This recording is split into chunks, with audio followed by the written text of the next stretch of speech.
Hello students, today we start with the next topic, that is macrotaxonomy. In last video we are discussing about the alpha, beta and gamma level of the taxonomy as well as microtaxonomy. So from today we start with the macrotaxonomy. Okay, so this macrotaxonomy was discussed by Mayer and Ashlock in 1991.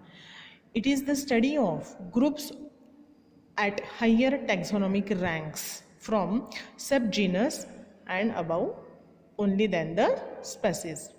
Okay, so here when we study the macrotaxonomy, actually we are only study the groups at higher taxonomic rank. Okay, higher taxonomic rank means what?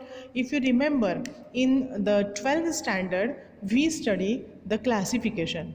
So the hierarchical classification was there: kingdom, phylum, family, order, class, genus, species. These are the different levels of classification. So when we study the except species, okay, or above the subgenus and genus, when we study the different types of the levels, we call it as a higher taxonomic ranks or higher taxonomic level.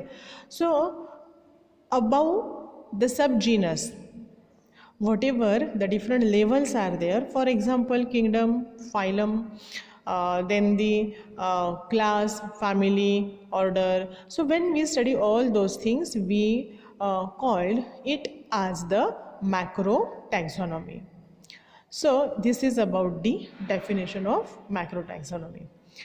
The Mayer and Ashlock in 1991, they find out the three different parts of the macrotaxonomy. For example, the first one, that is known as the phonetics.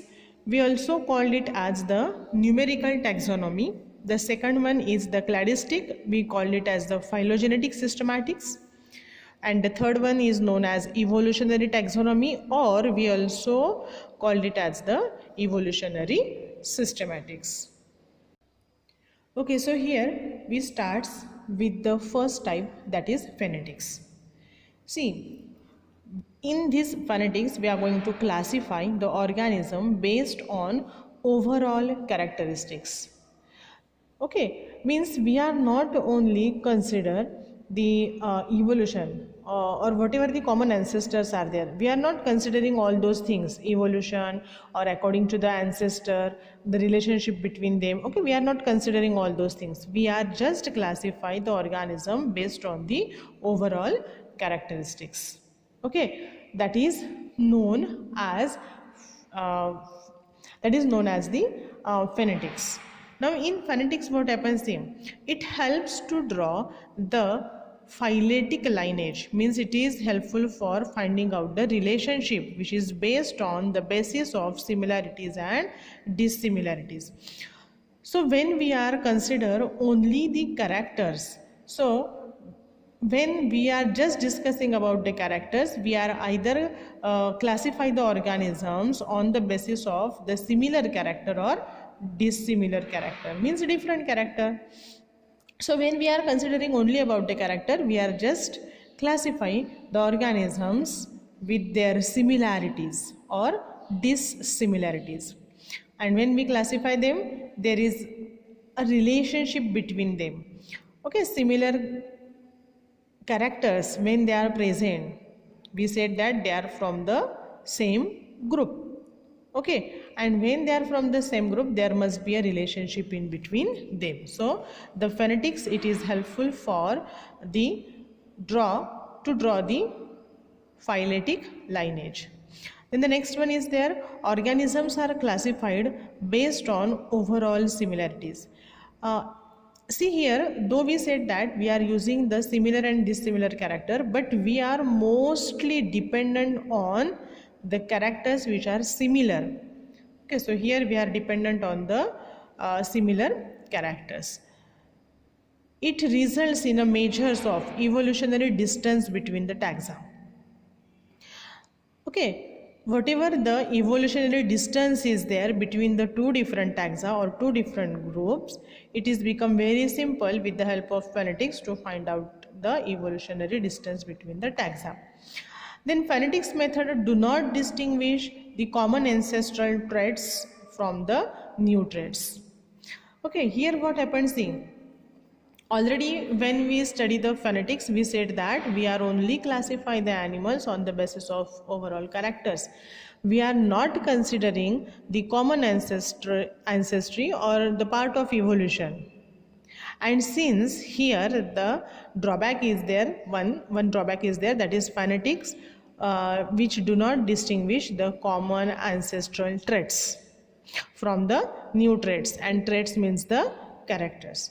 So the whatever the common characters are there, ancestral characters, we are not going to distinguish those characters from the new characters. So that is the drawback of the phonetics.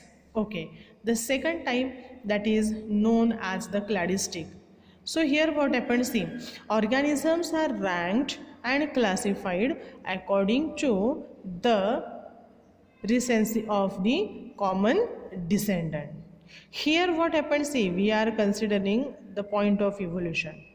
We are just consider the point, that is the ranking or classification of the organism that is done with the help of recency of the common descendant. म्हणजे त्यांच्यामध्ये काही common काही common characters आहेत का की जे त्यांच्या पूर्वी जे पूर्वज आपण म्हणतो ॲन्सेस्टर्स त्यांच्यामध्ये होते आणि ते कॅरेक्टर्स जर काही पुढे कॅरी झालेले आहेत तर ते आपण ते फाइंड आउट करतो. Okay, so here in case of the cladistic the organisms are ranked and classified according to the recency of the common descendant. According to this theory, the categorical status of the animals depends upon the position of branching points on the phylogenetic tree.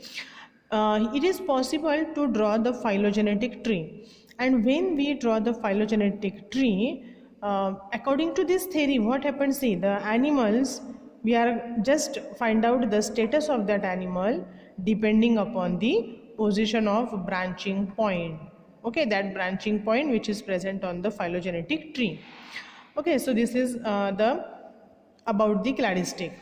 Now the taxa, which is based on entirely shared, which is derived characters originated from the common ancestors. Here we are already discussed that the common ancestors are there.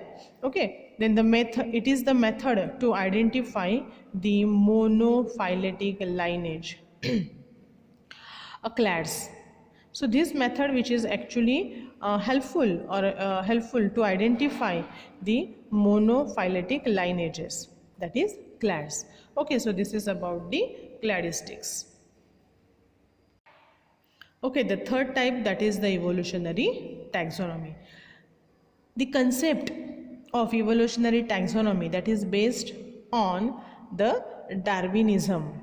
Okay, so Darwinism is a theory which was proposed by the Darwin, and whatever the evolutionary taxonomy is there, that concept which is based on the Darwinism. Now according to this concept, each valid taxon which is derived from the common ancestor, means every taxon having a common ancestor. Okay, but sometimes what happens, see, the organisms which are classified using a combination of phylogenetic relationship and overall similarity. Okay, so all this is about the evolutionary taxonomy. Okay, so in this video we are discussing about the macro taxonomy and the three different types: the phonetics, cladistics and evolutionary taxonomy. In the next video we discuss about the classical taxonomy and neo-taxonomy, or the neo-taxonomy that is also known as experimental taxonomy. Thank you.